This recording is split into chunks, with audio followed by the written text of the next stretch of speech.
Parshas Pinchas deals with the goriest incident in the Chumash.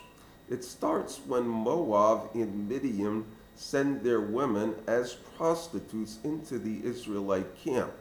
The aim is to corrupt Israel, seduce them to idolatry, and put them into heavenly opprobrium. The scheme is initially successful, and particularly brazen are Cosby, a royal princess of Midian, who is escorted by Zimri, a marquis of the tribe of Shimon. The anger of Hashem flares. He strikes Israel with a plague and tells Moshe to publicly hang the ringleaders.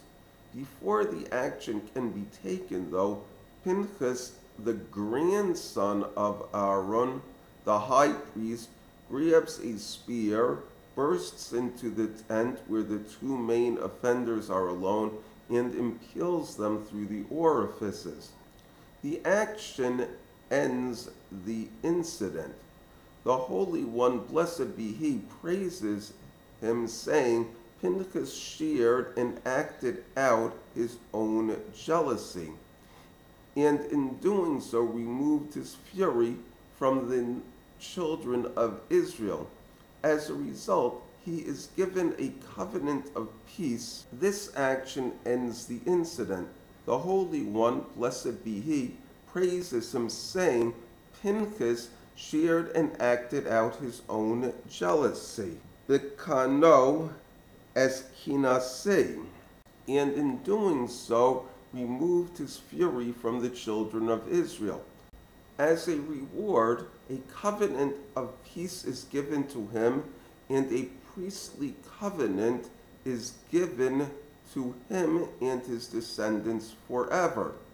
This can be understood to mean that Pinchas would become Kohen Gadol, and his descendants would have a propensity for this high office as well. In the Haftorah for Parshas Pinchas, Elijah the prophet uses similar language. I have been very zealous, kinati. Based on this, the Zohar says that Pinchas and Eliyahu were the same person. The story of Elijah starts with the coronation of Achav as king of Israel.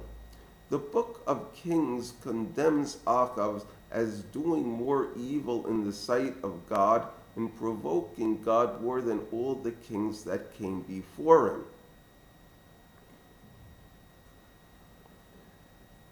He married Jezebel, the foreign princess of Tyre, and made her queen of Israel.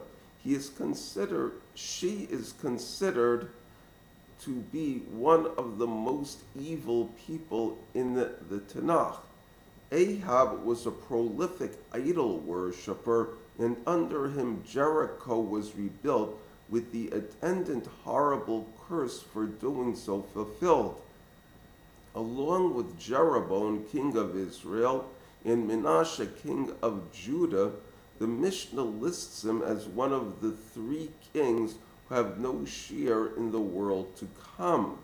Elijah confronts Achav and tells him that except by his word, there will be no rain or dew in the land. He then flees and hides out by a stream where God has the crows bring him bread and meat from the table of Achav. Later, God has him stay by a widow who he has commanded to support him. The widow is very poor, so God gives her a jar of flour and a jar of oil that will replenish themselves through the famine. When the widow's son dies, Elijah brings him back to life. After 3 years, Eliyahu encounters Ahab. When they both blame each other for the drought, Elijah challenges him, saying that he will bring a sacrifice publicly, and the 450 prophets of Baal will do likewise. Both will call upon the name of their God, and the God that answers with fire is God. The prophets of Baal try and fail. Eliyahu then erects 12 stones symbolizing the tribes of Israel and prays. Fire comes down from heaven and consumes the sacrifice. The people see it, prostrate themselves, and shout twice, Hashem is God. They then kill the prophets of Baal. Elijah tells Ahab to celebrate. However, it is a short celebration because a great rainstorm descends. Ahab is impressed, but Jezebel is not. On the contrary, she orders Eliyahu killed. Elijah sees that his victory was a short-lived one and flees. He davens that God should take his life because Israel has totally abandoned the faith and are looking to kill him as the last of the prophets. He then has a vision from heaven. First, there is a powerful wind, so strong that it uproots mountains and shatters boulders. But Hashem was not in the wind. This is followed by a roaring pandemonium, but Hashem was not in the tumult. This is followed by a great fire, but Hashem was not in the fire. This is followed by a still small voice, and that was where Hashem was to be found.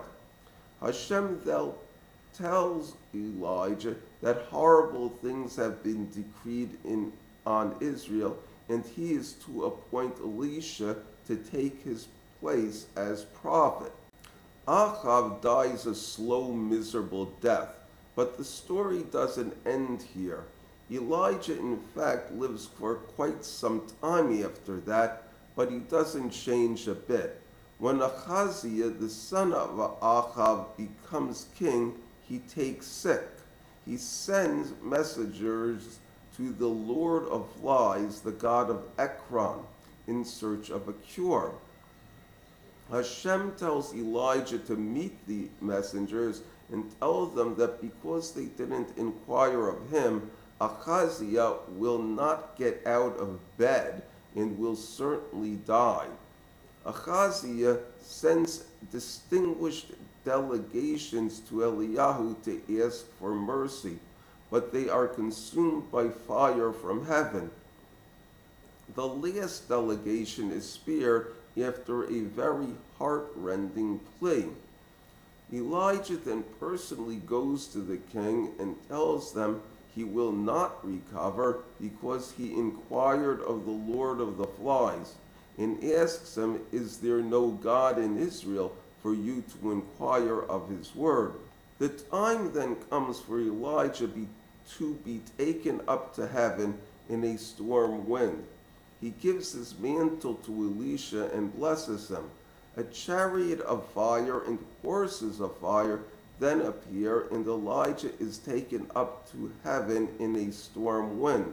From a literary standpoint, both Elijah and Pinchas are extremely likable, especially because of their fanatical devotion to the faith.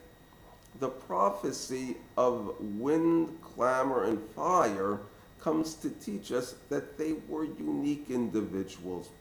We are taught that there will be times when religious truths will be found by means of a gargantuan physical force, breathtaking beauty, or brilliant intellectual arguments, but not typically.